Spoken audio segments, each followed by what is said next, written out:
Hello guys, welcome to my channel Ammu kitchen and vlogs.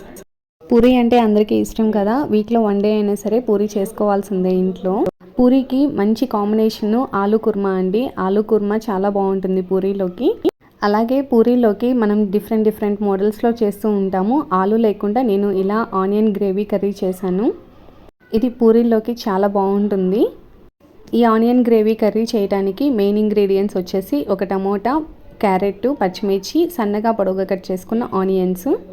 ఈ కర్రీకి oil కూడా ఎక్కువ పట్టదండి, కొంచెం సరిపోతుంది. ఆయిల్ హీట్ ఎక్కిన తర్వాత మనం ఇలా పొడవుగా కట్ చేసుకున్న ఆనియన్స్ని ఆయిల్లో వేసి పచ్చివాసన పోయే వరకు వేయించుకోవాలి.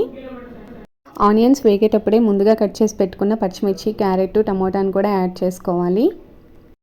ఆనియన్ గ్రేవీ కర్రీ టేస్టీగా రావాలంటే ఒక మెయిన్ ఇంగ్రీడియంట్ ఉందండి. అది వీడియో స్కిప్ చేయకుండా ఎండ్ వరకు చూస్తే మీకే అర్థమవుతుంది.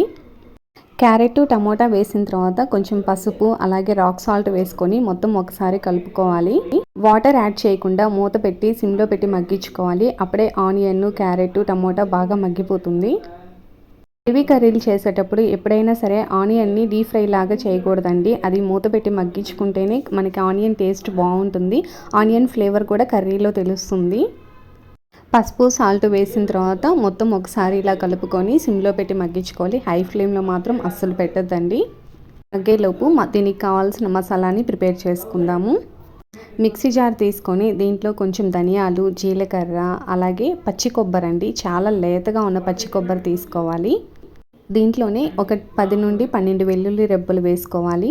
చింతపండు మాత్రం కంపల్సరీగా వేయాలి. చింతపండు వేస్తేనే కొంచెం పులుపుగా ఉండి కర్రీ టేస్ట్గా ఉంటుంది. అలాగే కొంచెం చెక్క, లవంగాలు వేసుకొని ఫైన్ పేస్ట్ లాగా చేసుకోవాలి. ఆనియన్, టమోటా చూడండి ఇప్పుడు హాఫ్ వరకు మగ్గిపోయింది. వాటర్ యాడ్ చేసుకోకుండా సిమ్లో పెట్టి మగ్గించుకుంటే టమోటాలో ఉన్న వాటర్ తోటి మనకి ఆనియన్ మొత్తం మగ్గిపోతుంది. ఆనియన్, క్యారెట్, టమోటా ఇలా హాఫ్ మగ్గిన తర్వాత కొంచెం కరివేపాకు వేసుకొని మనం ముందుగా ప్రిపేర్ చేసుకున్న మసాలాను కూడా యాడ్ చేసుకోవాలి. మసాలా యాడ్ చేసుకునే ముందు కొంచెం వాటర్ని యాడ్ చేసుకోండి. ఆనియన్ని వాటర్లో కాకుండా మనము ఆయిల్తో మగ్గించాం కాబట్టి ఆనియన్ ఫ్లేవర్ అంతా మనకి ఇప్పుడు కర్రీకి పడుతుంది. మసాలాకి ఎండు కొబ్బరి కాకుండా పచ్చి కొబ్బరి అలాగే లేత పచ్చి కొబ్బరి వేసుకొని ఇలా పేస్ట్ లాగా చేసుకొని దీంట్లో వేసుకొని కలుపుకోవాలండి.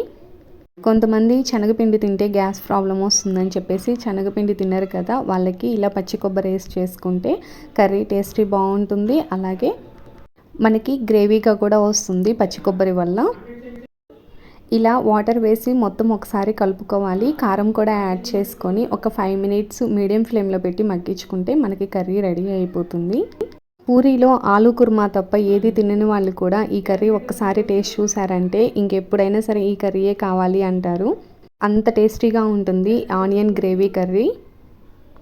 పూరీలో కానీ చపాతీలో కానీ దేంట్లోకైనా perfect combination onion gravy curry. మనం హోటల్స్లో కానీ దాబాలో కానీ ఒక్కొక్కసారి చపాతీ తిన్నప్పుడు ఇలా కర్రీ ఇస్తారండి. ఈ కర్రీ చాలా టేస్టీగా ఉంటుంది. దీన్ని మనం ఇంట్లో కూడా చాలా తక్కువ ఇంగ్రీడియంట్స్ తోటి ఎంతో టేస్టీగా మనం ఇంట్లో కూడా ప్రిపేర్ చేసుకోవచ్చు. ఆనియన్ గ్రేవీ కర్రీ రెడీ అయిపోయిందండి. ఇప్పుడు ఫైనల్గా కొత్తిమీర యాడ్ చేసుకొని ఒకసారి కలుపుకోవాలి.